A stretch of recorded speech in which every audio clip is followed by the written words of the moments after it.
Chemistry में हम कुछ ऐसे टॉपिक्स को कंटिन्यू करेंगे जो हमारे बोर्ड एग्जाम्स में भी इम्पोर्टेंट हैं, एज वेल एज जिनकी इम्पोर्टेंस किसी भी तरह के कॉम्पिटिटिव एग्जाम में भी रहती है। और स्पेशली जो टॉपिक आज मैं शुरू कर रहा हूँ ये आपका एक ऐसा टॉपिक है जो ग्रेजुएशन ही नहीं पोस्ट ग्रेजुएशन तक भी इम्पोर्टेंस रखता है। तो टाइटल जो आज हम शुरू कर रहे हैं that is acids and bases. प्यारे बच्चों, 10th क्लास में तो आपके यहाँ चैप्टर आता है एसिड बेसिस एंड साल्ट्स, तो उसी सेक्शन से हम यहाँ ले रहे हैं एसिड्स एंड बेसिस को। पहले हम एसिड्स को समझेंगे, देन हम बेसिस को समझेंगे। यहाँ हमारे इस टॉपिक के अंदर दो कंटेंट पार्ट रहेंगे। तो पहला आता है एसिड्स। प्यारे बच्चों, किसी भी सब्सटेंस को एसिड कब मार्क किया जाता है, ये करेक्टराइजेशन कई तरीक़ों से की जा सकती है, जिसमें मेजरली सबसे पहला क्या आता है उनका टेस्ट। हम किसी भी केमिकल सब्सटेंस को तब एसिड के तौर पे क्लासिफाई कर देते हैं when these are sour in taste, यानी कि उनका जो टेस्ट है वो कैसा है, वो खट्टे हैं टेस्ट में। ठीक है। दूसरा करेक्टराइजेशन आता है उनका केमिकल रिएक्शन में पार्टिसिपेट करना, कि जब वो केमिकल रिएक्शंस में पार्टिसिपेट कर रहे हैं तो वो उनका बिहेवियर कैसा है। तो उसमें जो उनका बिहेवियर आता है उसी के बेसिस पे कहा जाता है acids are proton that is H positive donor. लेकिन एक बात आपको और भी याद रखनी है अपने कॉम्पिटिटिव एग्जाम्स के लिए, जो यहाँ से आपके लिए एक इंपॉर्टेंट पॉइंट होगा, स्पेशली बोर्ड एग्जाम स्टूडेंट भी इस बात को ध्यान से सुने। एसिड किसी भी मीडियम में, और स्पेशली मीडियम क्या रहेगा ये याद रहे, ये क्या है, एक्वस मीडियम रहेगा। किसी भी मीडियम से बोलने का मेरा जो पर्पज़ है, मेरा जो मतलब है वो एक्वस मीडियम में है। एसिड एक्वस मीडियम में जब जाएंगे तो दे डोनेट द प्रोटॉन, लेकिन जब कुछ उन्होंने डोनेट किया है तो वो कुछ ना कुछ मीडियम से एक्सेप्ट भी करेंगे। केमिस्ट्री में रिएक्शंस का काम ही होता है कि एक सब्सटेंस गिव एंड टेक दोनों पे काम करता है। तो उसने गिव किया, उसने डोनेट किया क्या प्रोटॉन्स को, तो वो अपटेक भी करेगा। तो क्या कहा जाता है, एसिड्स आर इलेक्ट्रॉन एक्सेप्टर। प्यारे बच्चों, एसिड्स कैसे काम करते हैं, वो इलेक्ट्रॉन एक्सेप्टर हैं। They are proton donor and electron acceptor. और उनकी ये जो प्रॉपर्टी है इलेक्ट्रॉन एक्सेप्ट करने की, it makes them an oxidising agent. प्यारे बच्चों, एसिड्स को क्या बनाती है, वो ऑक्सीडाइजिंग एजेंट बनाती है। ऑक्सीडाइजिंग एजेंट्स कौन से होते हैं, विच एक्सेप्ट इलेक्ट्रॉन। वो क्या करते हैं, इलेक्ट्रॉन एक्सेप्ट करते हैं। ठीक है। या ये कह सकते हैं कि which helps in self reduction, जो खुद का रिडक्शन करते हैं। तो प्यारे बच्चों, ये तीन ऐसे क्लासिफिकेशन हैं जिनके बेसिस पे हम किसी भी मीडियम में प्रेजेंट सब्सटेंस को या कहीं भी प्रेजेंट किसी भी सब्सटेंस को क्लासिफाई करते हैं under the category of acids. अब यहाँ से आगे हम बढ़ें तो फर्दर एसिड्स के कुछ टाइप्स आते हैं, टाइप्स ऑफ एसिड्स। अब ये जो क्लासिफिकेशन है चलेगा यहाँ, इसके दो लेवल हैं। पहला है ऑन द बेसिस ऑफ, पहला on the basis of their origin, कि एसिड का नेचर में ओरिजिन कैसे हुआ। क्या उसे किसी प्लांट एनिमल ने सिंथेसाइज किया था या उसे किसी आर्टिफिशियल सोर्स से बनाया गया है। हम 21st सेंचुरी में है बच्चों, तो बहुत सारे केमिकल्स ऐसे भी हैं जिन्हें इंडस्ट्रियली सिंथेसाइज भी किया जाता है, क्योंकि प्लांट ओरिजिन शायद उनका कम है और कम ओरिजिन की वजह से उनकी जो बढ़ती हुई डिमांड है उसको कंपनसेट किया जाता है आर्टिफिशियली सिंथेसाइज करके भी। तो ऑन द बेसिस जब हम ओरिजिन डिस्कस करते हैं तो एसिड्स को क्लासीफाई किया गया है दो लेवल में। पहला है मिनरल एसिड्स,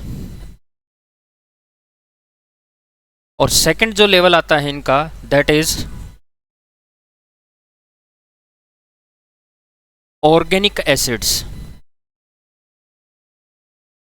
बच्चों, mineral acid and organic acid वैसे तो आप समझ ही गए होंगे। मिनरल एसिड जो होते हैं they are not found in nature, not found in nature, ये नेचर में नहीं मिलते, इनका ओरिजिन जो है वो नेचुरल नहीं है। ऑर्गेनिक एसिड्स जो होते हैं दीज आर नेचुरल एसिड्स, यानी कि नेचुरल से मतलब यहाँ क्या है, इनका ओरिजिन जो है वो कैसा है, नेचर में होता है।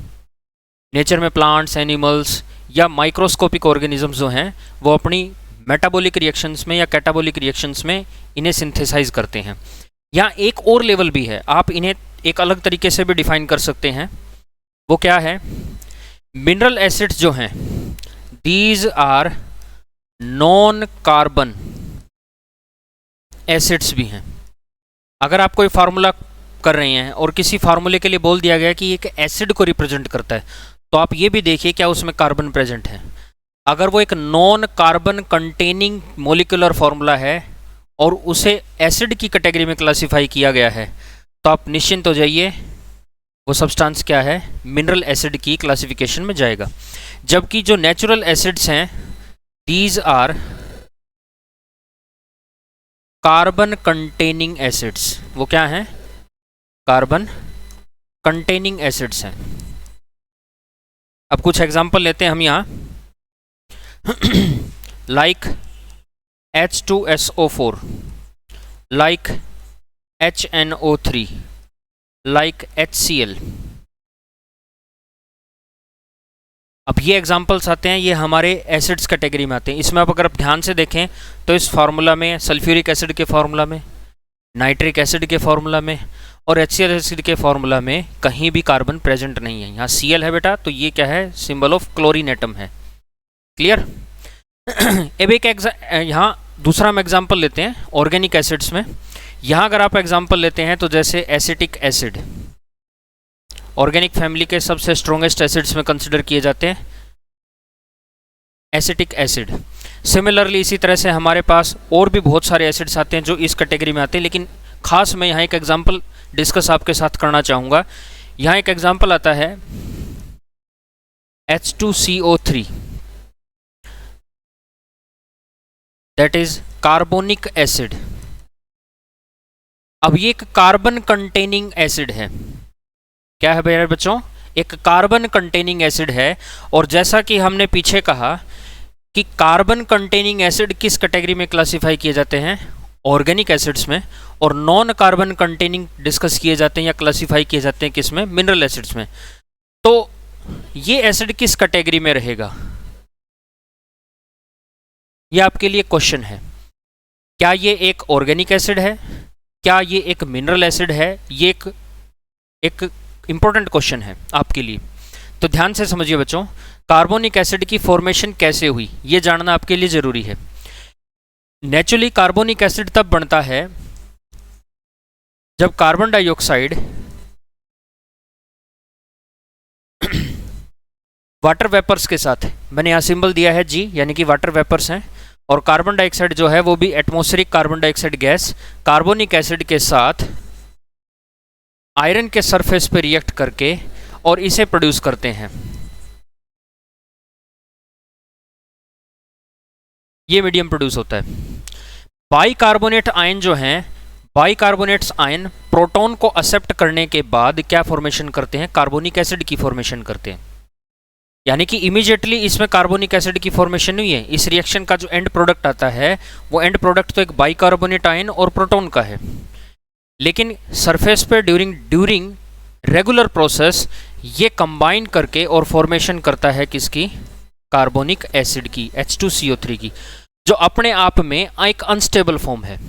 क्या है प्यारे बच्चों, अनस्टेबल फॉर्म है। जैसे ये फिर से ओपन एयर या हाई टेम्परेचर सनलाइट के कांटेक्ट में आएगा, ये वापस से ब्रेक होके क्या प्रोड्यूस करेगा, बाइकार्बोनेट आयन एंड प्रोटॉन्स। तो प्यारे बच्चों ये एक एक्सेप्शनल एग्जांपल है, और अगेन इसे क्या कंसिडर किया जाएगा, एक मिनरल एसिड कंसिडर किया जाएगा। ये आप ध्यान रखेंगे, ठीक है। आगे बढ़ते हैं। हमारा पहला जो लेवल था क्लासिफिकेशन का वो क्या था, डिपेंडिंग ऑन ओरिजिन। और ओरिजिन के बेसिस पे, क्योंकि ये कंपाउंड्स जो मिनरल एसिड्स हैं ये नेचर में नहीं मिलते हैं, इसीलिए इन्हें क्या बोल दिया जाता है, these are also inorganic acids, inorganic acids. तो हम आगे बढ़ते हैं, और आगे बढ़ने के बाद हम सेकंड लेवल करते हैं क्लासिफिकेशन का, ऑन द बेसिस ऑफ, क्या, on the basis of their strength. कि एसिड जो हमने ऑब्टेन किया है किसी भी सोर्स से उसकी स्ट्रेंथ कैसी है। स्ट्रेंथ के बेसिस पे जब क्लासिफाई किया जाता है एसिड्स को तो बेसिकली उन्हें दो नाम दिए जाते हैं, that is strong acids and weak acids. क्या नाम दिए जाते हैं? Strong acids and weak acids. अब स्ट्रेंथ से मतलब हमारा क्या है? स्ट्रेंथ, पहले आप इस मतलब को समझिए। स्ट्रेंथ से मतलब क्या होता है? किन सब्सटेंसेस को हम स्ट्रॉन्ग या वीक एसिड्स कहेंगे, ये जानना बहुत जरूरी है। स्ट्रेंथ के बेसिस पे उन्हीं सब्सटेंसेस को या उन्हीं एसिड्स को स्ट्रॉन्ग एसिड्स बोला जाएगा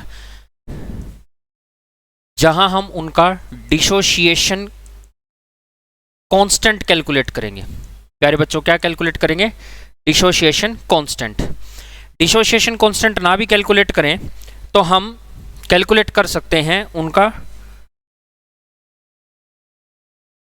डिग्री ऑफ डिसोसिएशन। क्या कैलकुलेट करेंगे प्यारे बच्चों? डिग्री ऑफ डिसोसिएशन, जिसको रिप्रेजेंट किया जाता है bye symbol alpha. Degree of dissociation से मतलब ये है कि कोई भी केमिकल सब्सटेंस जिसे हम एसिड बोल रहे हैं, या तो वो एक्वस मीडियम में आते ही क्या होगा? इमीडिएटली डिसोशिएट हो जाएगा, यानी कि वाटर के कांटेक्ट में आते ही वो क्या होगा? इमीडिएटली डिसोशिएट होगा।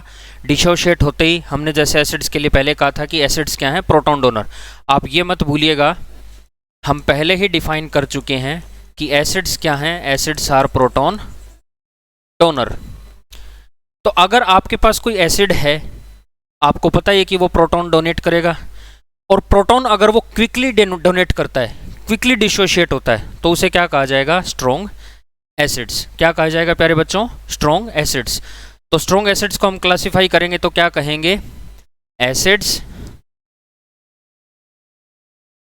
विच डिसोशिएट क्विकली।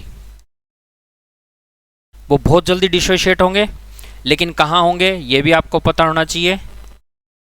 इन एक्वस मीडियम। एक्वस मीडियम में क्विकली डिसोशिएट होंगे, और जब वो ऐसा करेंगे then they will produce a maximum number of protons, that is hydrogen ion.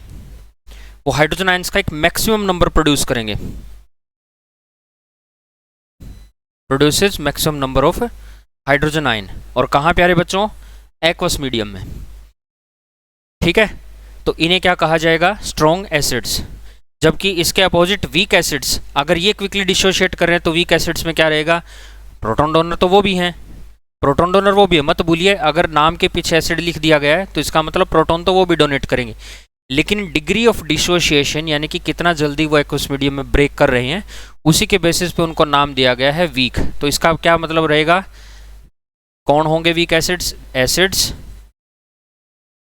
which dissociates slowly। वो बहुत धीरे धीरे टूट रहे हैं एक्वस मीडियम में आने के बाद, वाटर के कांटेक्ट में आने के बाद, इन एक्वस मीडियम। अब जब वो स्लोली डिसोशिएट करेंगे तो आगे उनके लिए क्या होगा? आगे उनके लिए एक मुसीबत और आएगी कि स्लो डिसोशिएशन की वजह से वो आयंस का नंबर भी बहुत कम प्रोड्यूस करेंगे। तो क्या कहा जाएगा? produces minimum number of protons, that is hydrogen ions। ठीक है प्यारे बच्चों, तो हम कुछ एग्जांपल लेते हैं किन एसिड्स को स्ट्रॉन्ग एसिड्स या किन एसिड्स को वीक एसिड कहा जाता है। अब हम एग्जांपल के लिए थोड़ा सा फिर पीछे चलते हैं। हमने क्लासीफाई किया था on the basis of origin mineral acids और ऑर्गेनिक एसिड्स को। तो एक बड़ा सिंपल सा क्राइटेरिया है, ये आप याद रखेंगे। मिनरल एसिड्स जो हैं उन्हें कहा जाता है they are always strong acids. तो कोई भी ऐसा एसिड जो आपके पास मिनरल कैटेगरी से आया है तो उसे क्या कहा जाएगा? Mineral acids. क्या कहा जाएगा प्यारे बच्चों? Mineral acids. जबकि जो हमारे पास ओरिजिन के बेसिस पे ऑर्गेनिक हैं तो वो आपके यहाँ क्या आएंगे? वीक एसिड्स में आएंगे। क्या आएंगे प्यारे बच्चों? वीक एसिड्स में आएंगे। यहाँ आप इस तरह भी समझ सकते हैं, वीक एसिड्स को तो हम अपने फूड में भी इन्वॉल्व करते हैं। कैसे? जैसे सिट्रिक एसिड, एक एग्जांपल मैं यहाँ ले रहा हूँ, सिट्रिक एसिड, ऑर्गेनिक एसिड में मिलने वाला एक एसिड सिट्रिक एसिड, जो सिट्रस फ्रूट्स में प्रेजेंट है। लेमन है, ऑरेंज है, जितने भी हमारे खट्टे फ्रूट्स आते हैं, सिट्रस फ्रूट्स हैं, उनके अंदर सिट्रिक एसिड उनका एक कंटेंट है। हम खा रहे हैं, हमें बॉडी में वो हमारी रिक्वायरमेंट को पूरा कर रहे हैं, लेकिन उनकी वजह से कभी हमें कोई हाई पीएच इंक्रीज करने की वजह से कोई एसिडिटी जैसी चीज़ें महसूस नहीं होती, यानी कि हमारे बॉडी में जाके वो एसिडिक स्ट्रेंथ को नहीं बढ़ा रहे। स्ट्रॉन्ग एसिड जो होंगे इन्हें तो हम अब टेक ही नहीं कर सकते, इवन मतलब टेस्ट भी नहीं कर सकते। ये इतना ज़्यादा स्ट्रॉन्ग है कि अगर हम इन्हें बाय मिस्टेक भी इनटेक कर लेते हैं या हमारी बॉडी स्किन या फिर हमारी टंग के कांटेक्ट में आते हैं, तो इनके अंदर एक बर्निंग नेचर है। वीक एसिड्स में ऐसा बर्निंग नेचर नहीं होता, ये बर्निंग सेंसेशन प्रोड्यूस करते हैं, और इसी वजह से इन्हें खाना हमारे लिए हेल्दी नहीं है, not a good idea. Weak acids को हम कंज्यूम कर सकते हैं, और बाय डिफ़ॉल्ट नेचर में मिलने वाले वीक एसिड्स को हम कंज्यूम कर भी रहे हैं। नेक्स्ट, इसके बाद थर्ड लेवल जो क्लासिफिकेशन का आ रहा है, that is on the basis of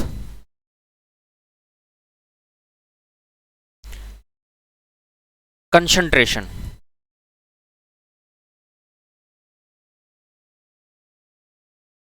आपने जब एसिड को ऑब्टेन किया या लैब कंडीशंस में एसिड को हमने स्टोर करके रखा, तो कंसंट्रेशन के बेसिस पे भी हम एसिड्स को स्टोर कैसे कर रहे हैं, किस फॉर्म में कर रहे हैं। तो यहाँ भी दो लेवल आते हैं।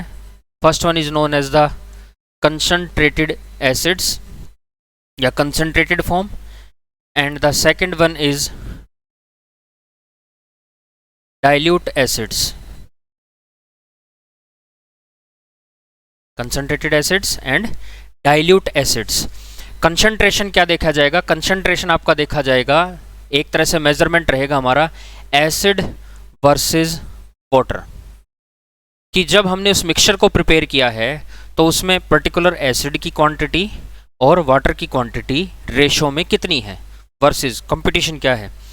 कंसंट्रेटेड एसिड में आप एक तरह से समझने के लिए याद रख सकते हैं, the acids are greater in strength as compare to water, यानी कि हमने जब एसिडिक मिक्सचर के सॉल्यूशन को प्रिपेयर किया, तो इस मिक्सचर को प्रिपेयर करने के लिए हमने सपोज कि मोर देन 50% या अप्रोक्सीमेटली 80% हमने क्या लिया है प्यारे बच्चों, एसिड लिया, और 20% हमने क्या लिया है, वाटर की क्वांटिटी को लिया है। तो ये जो रिजल्टेंट मिक्सचर हमारे पास आएगा, that is known as the concentrated form of acid, और can say concentrated acid.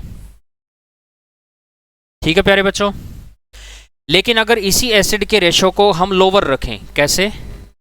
Acidic strength को हम वेरी मच लोअर कर दें एज कंपेयर्ड टू वाटर, यानी कि वाटर की क्वांटिटी को हम बहुत ज़्यादा बढ़ा लेते हैं, उस सिचुएशन में रिजल्टेंट मिक्सचर जो हमारे पास आएगा, जो फाइनल मिक्सचर हमारे पास प्रिपेयर होगा एसिड के लिए इन केस, तो वो क्या कहा जाएगा, डाइल्यूट एसिड।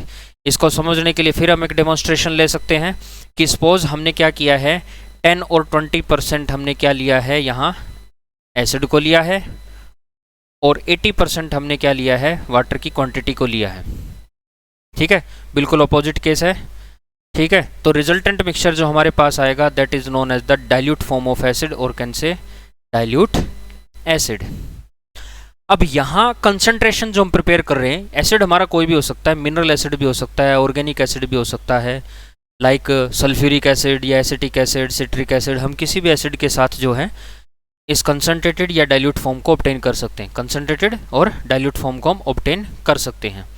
तो हम एक फटाफट एक क्विक रिवीजन करते हैं प्यारे बच्चों। यहाँ से एसिड्स के हम एग्जांपल लेंगे, फिर कुछ क्वेश्चन भी करेंगे आने वाले कुछ सेशंस के अंदर, लेकिन उससे पहले हम एक क्विक रिवीजन करते हैं। सबसे पहले हम एसिड्स को क्लासीफाई करते हैं, तो हम स्टार्टिंग से चलते हैं। हमने जो टॉपिक लिया वो हमारा क्या था, आज का कंटेंट हमारा क्या था, एसिड्स एंड बेसिस, ये हमारा कंटेंट है। इसमें हम पर्टिकुलर जो टॉपिक हम ले रहे हैं, हमने सबसे पहले क्या लिया है, एसिड्स लिया है। किन सब्सटेंसेस को हम एसिड्स कहेंगे, ये करेक्टराइजेशन हमने किया, उनकी आइडेंटिटी क्रिएट करने की कोशिश हमने की, और आइडेंटिटी जब हमने की तो हमने फिजिकल और केमिकल टेस्ट किए। प्यारे बच्चों, हमने क्या किए, हम क्या करते हैं, जब भी हमें कोई केमिकल सब्सटेंस मिलता है तो या हम उसका फिजिकल या फिर हम क्या करते हैं, उसका एक केमिकल टेस्ट करते हैं। ठीक है, तो फिजिकल करैक्टर के बेसिस पे, फिजिकल टेस्ट के बेसिस पे हमने कहा कि वो सब्सटेंसेस एसिड्स होंगे which are sour in taste, जिनका टेस्ट कैसा है प्यारे बच्चों, खट्टे हैं। ठीक है, नेक्स्ट, या केमिकल टेस्ट अगर हम रन करते हैं तो लास्ट के 2 पॉइंट जो हमारे आते हैं वो किसके आते हैं, केमिकल टेस्ट के ऊपर आते हैं। Acids are proton donor, acids का जो नेचर है वो कैसा है कि वाटर के अंदर अगर उन्हें मिक्स किया जाए, उनके सॉल्यूशन को ऑब्टेन करने की कोशिश की जाए या ऐसा किया जाए, तो एसिड्स जो हैं उस वाटर मीडियम के अंदर क्या डोनेट करेंगे प्यारे बच्चों, हाइड्रोजन आयन को डोनेट करेंगे। जब वो ऐसा करेंगे तो वो कुछ ना कुछ मीडियम से एक्सेप्ट भी करेंगे। एक पॉइंट हमने नया सीखा कि दीज आर इलेक्ट्रॉन एक्सेप्टर, क्या है, इलेक्ट्रॉन एक्सेप्टर हैं। और इलेक्ट्रॉन एक्सेप्टर सब्सटेंसेस को केमिस्ट्री के अंदर एक नाम दिया जाता है, क्या नाम दिया जाता है प्यारे बच्चों, ऑक्सीडाइजिंग एजेंट। ऐसे केमिकल सब्सटेंसेस जो रिएक्शन मीडियम में या किसी भी मीडियम में डालने के बाद अगर इलेक्ट्रॉन्स को एक्सेप्ट करते हैं तो उन्हें क्या कहा जाता है, ऑक्सीडाइजिंग एजेंट। और ऑक्सीडाइजिंग एजेंट्स की आइडेंटिटी आज से आप याद करेंगे कि दीज आर इलेक्ट्रॉन एक्सेप्टर। अब यहाँ से ये हमने फिजिकल और केमिकल टेस्ट किया एसिड्स का। अब हम आगे बढ़ते हैं। तो सबसे पहले हम अब यहाँ पढ़ते हैं क्लासिफिकेशन। हमने टाइप्स लिया एसिड्स का कि एसिड्स नेचर में हमें किस किस फॉर्म में या कैसे कैसे मिलता है। क्लासिफिकेशन सबसे ज़रूरी है। ये एक नेचुरल फिनोमिना है कि सबसे पहले हम चीज़ को आइडेंटिफाई करते हैं। कोई भी वस्तु, कोई पदार्थ, कोई सब्सटेंस, कोई मैटर, जो कुछ हमारे पास आएगा हम सबसे पहले उसे आइडेंटिफाई करते हैं। तो हमने आइडेंटिफाई किया कि बहुत सारे केमिकल सब्सटेंसेस में एसिड कौन हो सकता है। फिर एसिड को हमने आइडेंटिफाई कर लिया तो अब हम उसका करेंगे क्लासिफिकेशन। क्लासिफिकेशन जब हमने किया तो ओरिजिन के बेसिस पे हमारा पहला लेवल आता है क्लासिफिकेशन का, जिसमें हमने उनके सोर्स यानी कि उनके ओरिजिन कहाँ से वो हमें मिला, ऐसा हमने उनके क्लासिफिकेशन का बेस बनाया। और अगर हमें वो नेचर से नहीं मिल रहा है, कोई भी एसिड जो हमें नेचर से नहीं मिल रहा है, मतलब हमने उनको टोटली एक तरह से लैब में सिंथेसाइज किया या हमने उसको किसी तरह की इंडस्ट्री में प्रिपेयर किया है, तो उन्हें क्या नाम दे दिया जाता है, मिनरल एसिड्स या इनऑर्गेनिक एसिड्स। अब ये बात समझिए, मिनरल एसिड्स हमें सोइल में भी मिल सकता है। अब आप कहोगे कि सर अभी तो आपने कहा था कि नेचुरल नहीं है। सोइल तो नेचुरल है, इकोसिस्टम में मिलता है, पूरा हमारा जो एटमॉस्फेयर है उसमें जो हमारा सरफेस है वो सोइल से बना है। तो प्यारे बच्चों, सोइल में मिनरल्स जो प्रेजेंट हैं वो मिनरल्स आपस में जब एक दूसरे के साथ मिक्स होते रहते हैं during the phase process, rain होता है, वाटर उसके कांटेक्ट में आया, तो एक दिन में ऐसे ही कोई मिनरल एसिड नहीं सोइल के अंदर बन जाता है। तो ये बात आप ध्यान रखेंगे, सोइल में भी आपको मिनरल एसिड मिल सकता है, लेकिन उसे किसी प्लांट या किसी एनिमल ने सिंथेसाइज करके नहीं रखा है वहाँ। Got my point? आप बात को समझ पा रहे हैं? तो याद रहे, नेचुरल जो उनका ओरिजिन है वो किसी प्लांट या एनिमल से नहीं हुआ है, तो उन्हें क्या बोला जाएगा, मिनरल एसिड्स। लेकिन अगर कोई प्लांट या एनिमल ऑर्गेनिक एसिड्स को कौन बना रहा है प्यारे बच्चों, कोई प्लांट या एनिमल अगर उसे बना रहा है या प्लांट या एनिमल की बॉडी अगर उसे बना रही है, तो उन्हें क्या कंसिडर किया जाएगा, ऑर्गेनिक एसिड कंसिडर किया जाएगा। इनकी कैरेक्टराइजेशन का, इनका क्लासिफिकेशन करने का एक मैंने आसान सा तरीका भी आपको बताया कि आप फार्मूला देखिए। अगर आपको ये कह दिया जाए कि ये एसिड है और आप इसको पहचानिए कि ये क्या है, जैसे एक एसिड का मैं एक आपको एग्जांपल देता हूँ, H3PO4, इसका नाम है फॉस्फोरिक एसिड। तो प्यारे बच्चों, आप इसको किस कैटेगरी में डाल देंगे, इसके लिए आपको ये देखना पड़ेगा। अगर इसमें कार्बन नहीं है तो ये क्या होगा, इनऑर्गेनिक एसिड है, और इस फार्मूला में अगर कार्बन है तो ये क्या जाएगा, ऑर्गेनिक एसिड में जाएगा। तो प्यारे बच्चों, आप देख पा रहे होंगे H3PO4 में 3 ही एटम है, हाइड्रोजन, फॉस्फोरस और ऑक्सीजन, इसमें कोई कार्बन नहीं है। तो H3PO4 किस कैटेगरी में जाएगा प्यारे बच्चों, मिनरल एसिड या इनऑर्गेनिक एसिड्स की कैटेगरी में जाएगा। ठीक है, आगे बढ़ते हैं। ये था पहला लेवल ओरिजिन के बेसिस पे। सेकंड लेवल, ये एक हमने एक एग्जांपल लिया कार्बोनिक एसिड का, और ये मैंने बताया कि नेचर में कार्बोनिक एसिड कैसे बन रहा है। फिर याद रहे, कार्बन कंटेनिंग एसिड है लेकिन नेचर में इसका सिंथेसिस हुआ है, एक्सेप्शन है ये हमारे पास। और इसकी फॉर्मेशन कैसी हुई है, during the phase of reaction between carbon dioxide and water. ठीक है बच्चों, और तब ये बाइकार्बोनेट आयन प्रोटॉन्स एक्सेप्ट करके और कार्बोनिक एसिड में कन्वर्ट होते हैं।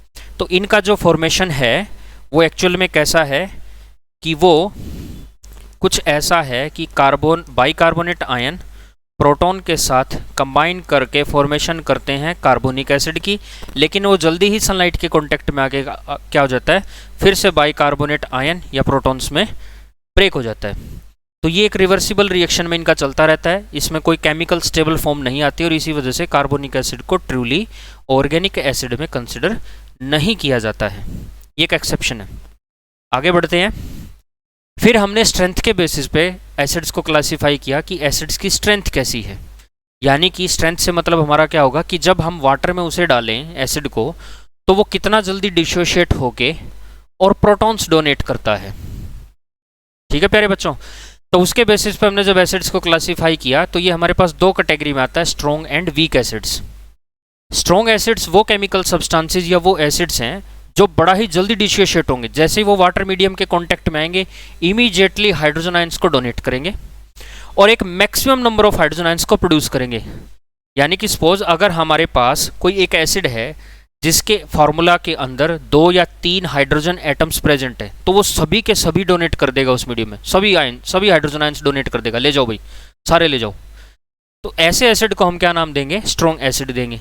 लेकिन उसी के अपोजिट अगर कोई ऐसा फॉर्मूला है जिसमें 2 या 3 हाइड्रोजन प्रेजेंट तो हैं लेकिन वो डोनेट सिर्फ उनमें से कुछ ही नंबर्स को कर रहा है और वो भी बहुत स्लोली, धीरे धीरे, तो ऐसी कंडीशन में उन्हें क्या कंसिडर किया जाएगा प्यारे बच्चों, वीक एसिड्स कंसिडर किया जाएगा, क्योंकि जितना हाइड्रोजन उनके पास है वो रोक रहे हैं उसको, कुछ ही नंबर उसमें से डोनेट कर रहे हैं।